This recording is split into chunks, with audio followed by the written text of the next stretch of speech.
আমি আজকে নিয়েছি আদবের চ্যালেঞ্জ। এই যে দেখেন আমার হাত তালাবন্দি, আর আমার এই হাতে রয়েছে 10টি চাবি। 10টি চাবির মধ্যে একটি চাবি রয়েছে যেটা দিয়ে এই তালা খুলবে। তবে আমি তো নিজের হাতে এই তালা খুলতে পারবো না। আমি র্যান্ডম পাবলিকের কাছে যাবো আর বলবো এখান থেকে একটি চাবি বেছে নেন আর আমাকে মুক্ত করেন। যদি আপনি আমাকে মুক্ত করতে পারেন তাহলে আপনার জন্য থাকবে ক্যাশ 1000 টাকা। আসেন দেখি কে আমাকে মুক্ত করতে পারে।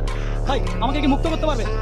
এখান থেকে যে কোনো একটা চাবি নেন আর আমাকে মুক্ত করেন। যদি পারেন আপনার জন্য থাকবে ক্যাশ 1000 টাকা। কথা সোজা, বুঝতে পারছি? পারবেন? দেখি ভেবে চিন্তে নেন। ভেবে চিন্তে নিছেন? ভাই কি মনে হয় ভাই আমাকে মুক্ত করতে পারবে? আমার ভিডিও কখনো দেখছিলেন? আলহামদুলিল্লাহ। দেখ ভাইয়া মুক্ত করে দিচ্ছে। আর চাবি ঢুকছে তো, চাবি ঢুকছে। দর্শক হ্যাঁ হবে না ভাই, আমার মুক্ত করতে পারলেন না। কে সে ব্যক্তি যে আমাকে মুক্ত করতে পারবে? আসেন খুঁজি। কাকা আসসালামু আলাইকুম। ওয়ালাইকুম সালাম। আরে কাকা আপনি কোন জেলার? বলা ভোলা জেলার। আপনি আমাকে তালা থেকে মুক্ত করতে পারবেন? ইনশাআল্লাহ।